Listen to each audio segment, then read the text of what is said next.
I'm Amani Grant-Pate, and welcome to the One-on-One Podcast. One of the things I pride myself in doing is surrounding myself around positive people. I am very proud to say I know many successful men of color. So for this reason, I have Dwight Taylor Sr. joining me today.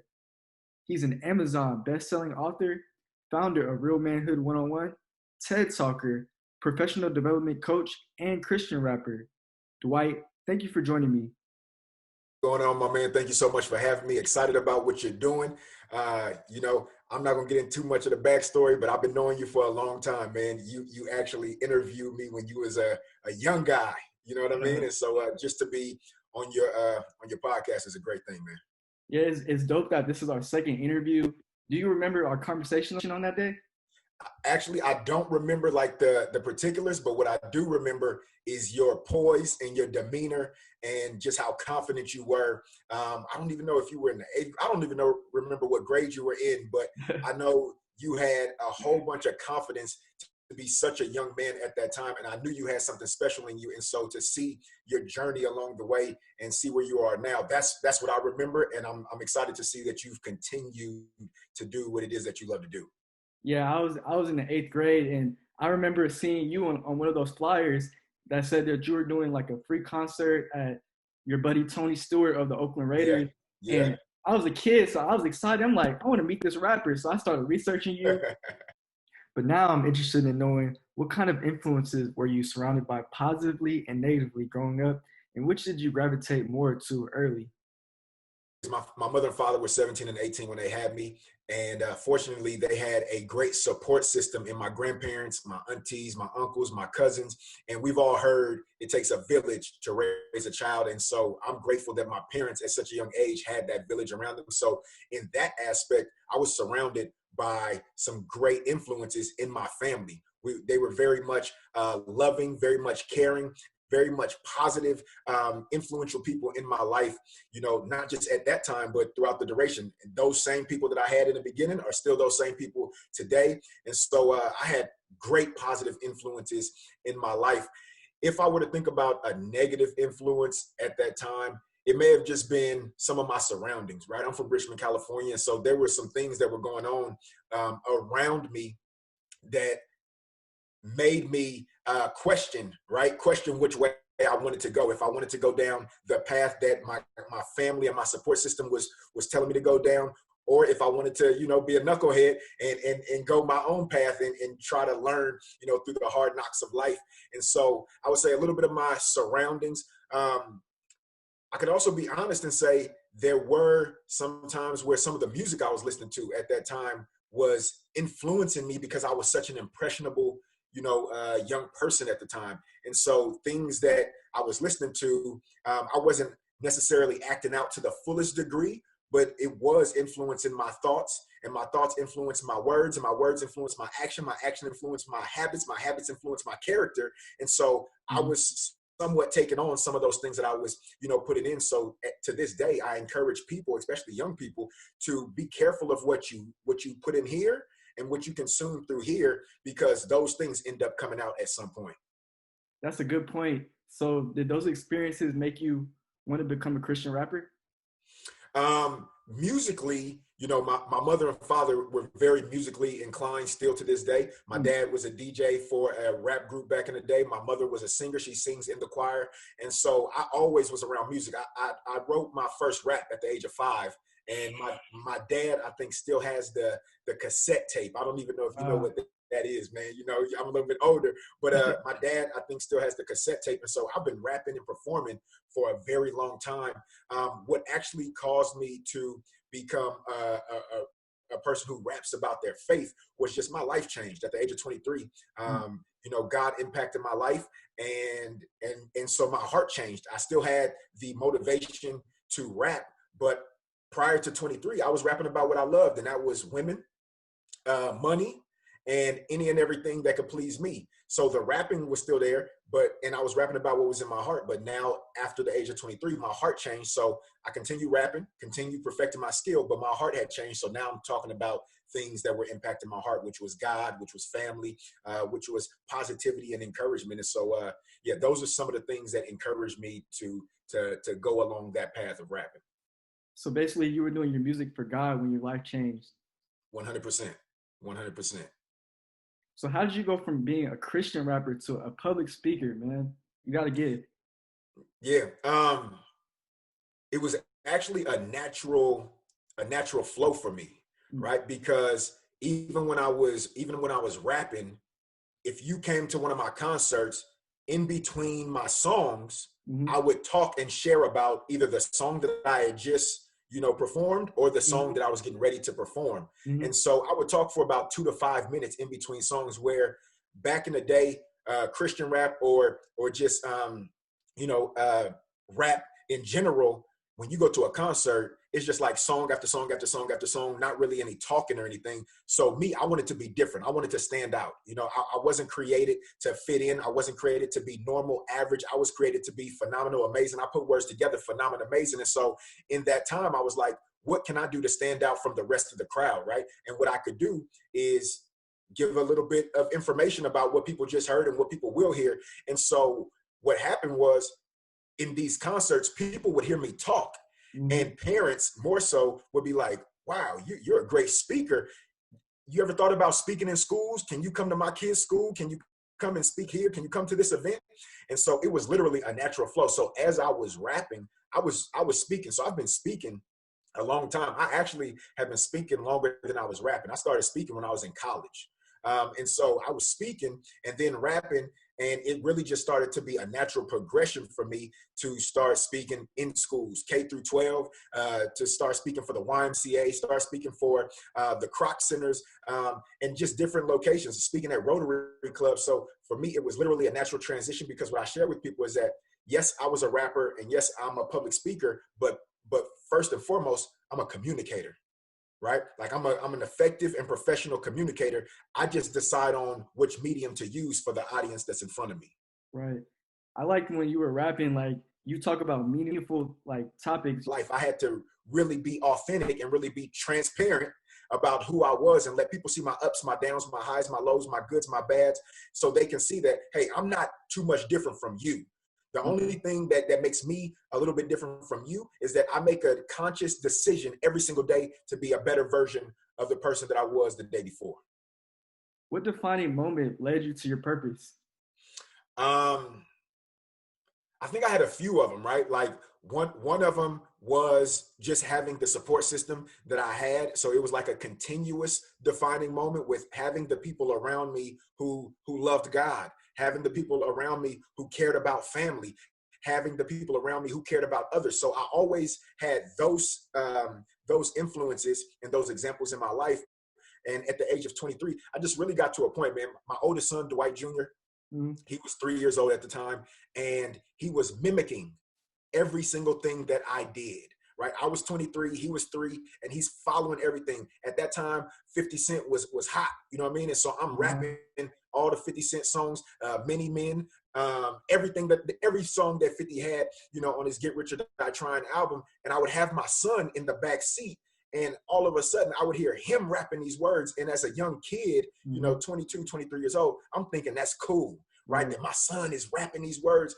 But then when I had a heart, like prior to me having that heart change and that encounter with God, I was like, you know what? Some of the things that I'm doing, some of the things that I'm saying, some of the things that I have my son involved in based on me, it's probably not going to lead to the best outcome, right? And so if I want my son to become better than me, become a better version of me than I am, then I need to make sure that my son is surrounded with the right things. And so it started to just be, all right, Dwight, be more positive, be more positive. Stop cussing as much. Stop doing certain things. Stop selling what you're selling, right? Stop being in that space. But then it turned into, like I said, I had an encounter with God on July 6, 2005. And Mm-hmm. when that happened, it was like, boom, okay, now I can really be the man that my son needs me to be. And so multiple defining moments throughout my life, but really, I wanted to just be a better version, a better version of me for my son. Yeah, I like how you're talking about all this because I'm a young man. I'm 23 years old. You Yeah, know, I'm still trying to find my way. 100, 100, man. Can you tell the listeners what your book Dominate Your Day is about and what inspired you to become an author? Definitely. So my book, Dominate Your Day. So I have two. One came out in 2017. One came out in 2019. The one that came out in 2017 is Dominate Your Day, 100 Empowering Statements That Encourage Greatness. If you can see it, it's the black one right here. And so that was the first one that came out. And the second one that came out is the red book, which is the student edition. So the first book has 100 statements. The student edition has 30 statements.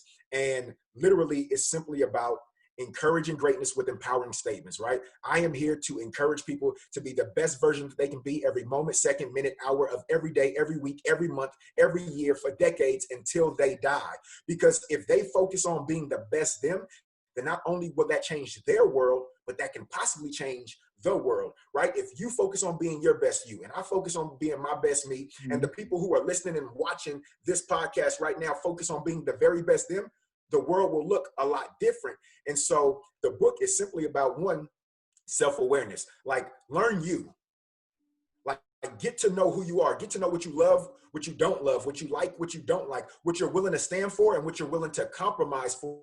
And so once you learn you, here's what I tell people all the time. The person who knows him or herself the quickest wins the fastest.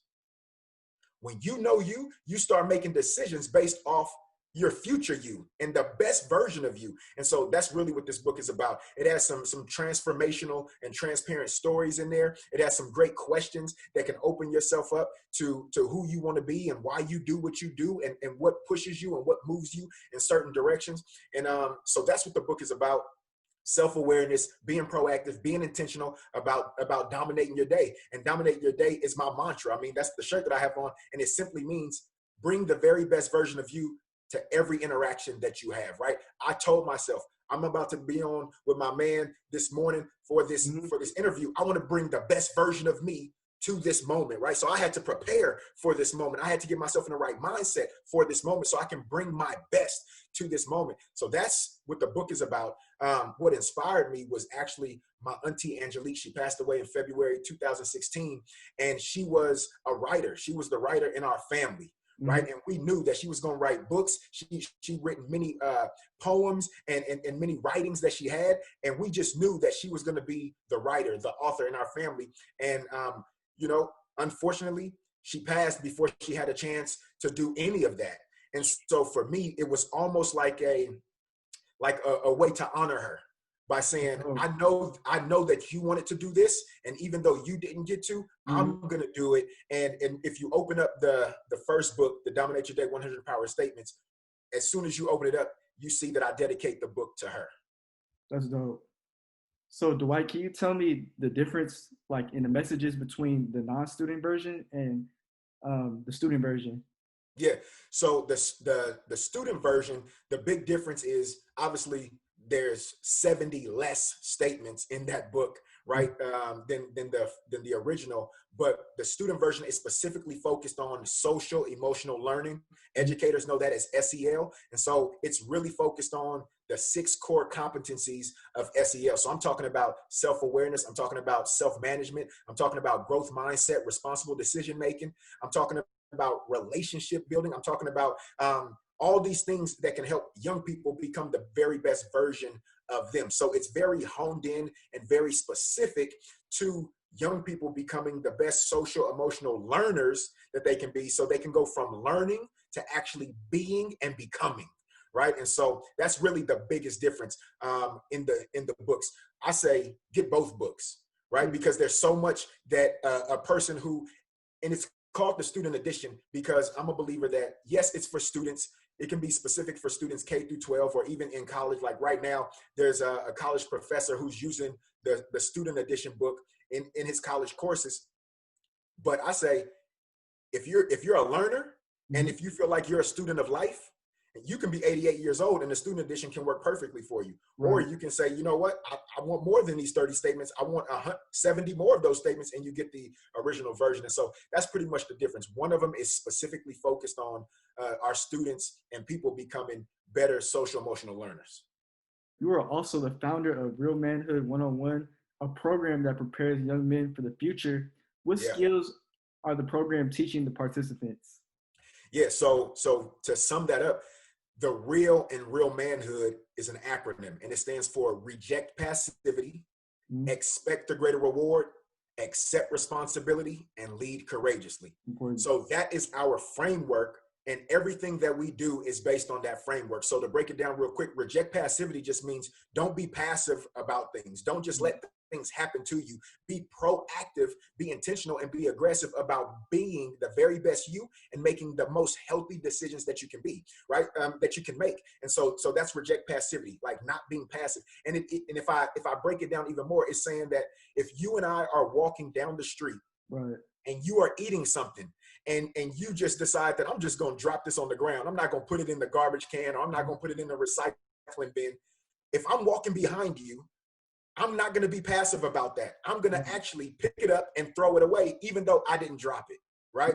And so you can apply that to every bit and every piece of your life. So that's one part. The E is expect a greater reward, basically saying that I'm going to step into every situation expecting great outcomes, right? And so that's me expecting and understanding that things may not happen right away. Right. It may take a process, but I'm going to still expect a greater reward. So what I'm doing today, what you're doing today, you interviewing me, you continuing to do what you love to do today, you might not see an increase or the outcomes that you want tomorrow. But if you keep at it in 2 months, 2 years, 5 years, 10 years, you'll be able to see the increase from the work that you put in. So expect a greater reward. The A is accept responsibility. That simply means stop blaming other people. Like, take ownership for yourself. Be responsible for your thoughts, for your words, for your actions. Accept responsibility. Take ownership. And the L is just lead courageously. And what I like to say is, even if you don't think that you're leading anybody else, the most important person you can lead every single day is yourself. So lead you first, and then be the example out of your leadership. So that's what we're teaching these young men. And everything else, what I believe is that every decision we make, if we put them under that framework of real, we will have a better outcome of being a better version of ourselves than we would if we didn't put it under that framework. Man, Dwight, I love how you have that positive mindset and you never make excuses. Like, no matter how tough the situation is, you always push through. 100. So why is it important that leadership skills are more critical now than before? That's a great question. So people are looking for leaders right now, especially with what we have going on in the world. Right. These are unprecedented times that we're in. We've never experienced this. And so people are looking to grasp onto people who are visionaries, who are trailblazers, who want to lead from the front, right? And move things out the way and push things out the way so that other people who are following them can have an easier opportunity to get where they're trying to go. And so I truly believe that leadership in this moment is key. But here's what I do know, going back to lead courageously from the real, is that before we can lead other people, we have to make sure that we are the most healthy leaders for ourselves, because people are only going to follow what they see. So if they see you, or if they see me not being our best version of ourselves, they're not going to want to follow that. But if they see us moving in a positive, optimistic way, and we're living an inspired life. In my book, I say an inspired life inspires lives, right? So if you live an inspired life every single day, that's going to inspire me to live an inspired life. And if I can do that, then that's going to inspire my kids to live an inspired life, right? And the cycle continues. We create a phenomenal, amazing cycle when we are living inspired. And so leadership is extremely important, and getting those skills is even more important. And that's one of the reasons why I began my coaching and consulting business, right? I have Dwight Taylor Sr. Coaching and Consulting, because I'm helping people become the best leaders of themselves first, so that they can then become even better leaders of other people. So you've worn many hats. Do you think, since you're so versatile, does that give you an edge in your profession? 100%. Due to the fact that I'm able to do multiple things, it allows me to become who I need to be for the audience that's in front of me. Right. So if I'm working with adults individually, I can do that because I have the expertise and the experience to work with adults. If I need to work with students, I can do that as well. And, I have the cheat code. Like, let me break that down. I have the cheat code when it comes to working with students, because my oldest son, 18 years old, just graduated from high school. My youngest son is a senior in high school. My daughter is a 5th grader. My nephew is a 6th grader. My little sister My little sister's a 10th grader. So I'm literally hitting every spectrum, you Right. know, from 18 and down. Then I have cousins. I have 4 male cousins. I love them. I have many cousins, but these 4, you know, they range between the ages of 20 and 30. So if I need to talk to that demographic, all I have to do is go to them, right? Mhm. So I have the experience and the expertise, and I'm willing to be adaptable, right? I'm willing to change to the times and what's going on to best fit those who are placed in front of me. 2020 has brought a deadly virus, dismantled our economy, incited Black Lives Matter protests, and now wildfires. Could you leave our audience with some motivational words to dominate feelings that they are having as a result? Got you.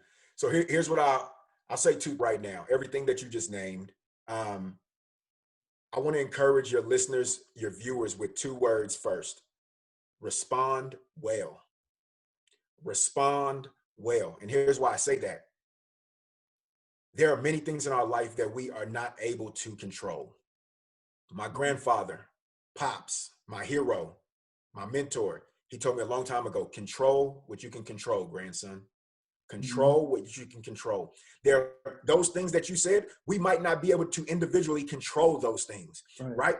But we can always control our response to those things, right? So everything you just named, I might not be able to control it happening, but I Mhm. can always control my response to what's happening. So I want to encourage every listener, every viewer to respond well. You have the control over your responses 24/7, 365.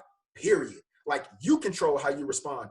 If somebody comes and gets in your face and starts cussing you out, guess what? You have the control to how you're going to respond to that. Mhm. If the weather outside is looking crazy because of these wildfires, you have the control on how you want to respond to that. Mhm. And there's a pandemic, you have the control of how you respond to that. And you can choose how you respond. My thing is, with the choices that are presented to you, right? To respond negatively or positively, you have to make the decision on which one you're going to go with.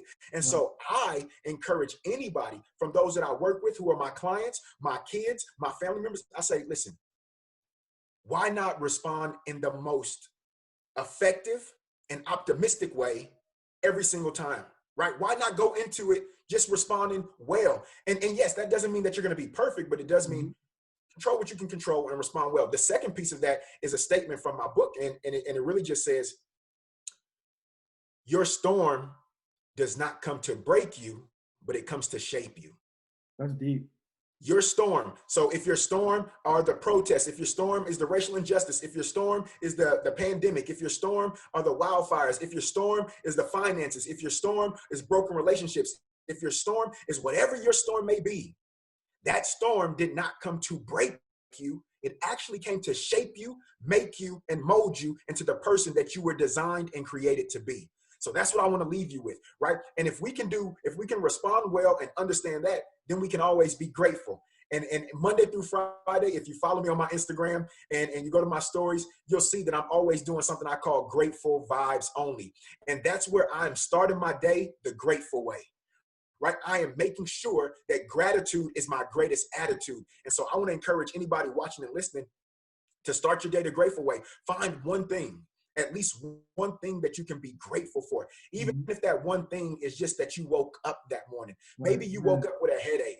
Maybe you woke up and your hands are hurting or your feet are hurting. Maybe you woke up in debt and your money is low. Mhm. Maybe you woke up to some bad news. But the fact that you woke up lets me know that you have an opportunity to be better than you were the day before, right? So find one thing to be grateful for. There's many things to be grateful for, but every day, start your day the grateful way and find one thing to be grateful for. Right now, I'm grateful, my man, that you reached out to me to be on this phenomenal, amazing, I put words together, phenomenal, amazing Uh-oh. podcast. I'm grateful for the fact that you came to me that day many years ago and interviewed me. I'm grateful that we've continued to keep a relationship over this time. So I have so much to be grateful for, even in the midst of the craziness and the chaos. And if I can stay grateful Mhm. and if I can stay in an attitude of gratitude, that attitude will also affect my altitude, right? Our attitude affects how high we can go. So if I start my day the grateful way, then there's no limits to what I can do that day. Uh-huh. So that's my encouragement to you, to your listeners, and to your viewers, my man. Dwight, thank you for the motivation and bringing positive vibes on my podcast. let the viewers know where they can follow you on. Definitely. So the easiest is my website, DwightTaylorSR.com. That's Dwight Taylor Sr. So DWIGHT TAYLORSR.com. Instagram is at Dwight Taylor SR. Twitter at Dwight Taylor SR. Go to SoundCloud. I have a lot of motivation on SoundCloud. That's just soundcloud.com/Dwight Taylor SR. And if you want to see motivational videos, I have over 100 videos on my YouTube. That's youtube.com/Dwight Taylor SR. The last thing that I do want to plug is Real Manhood. If there are any young men or men out there listening, or maybe there's some aunties, there's some cousins, there's some mothers, there's some grandmothers, there's some teachers or educators, and you have young men in your sphere of influence, then go to realmanhood101.org or go to my Instagram, our Instagram, which is instagram.com/realmanhood101. And we have some great information for young men to help become the very best version of them that they were created to be. And that's 101 with Dwight Taylor Sr. Stay safe and healthy. Yeah. Down at your day. Yes, sir.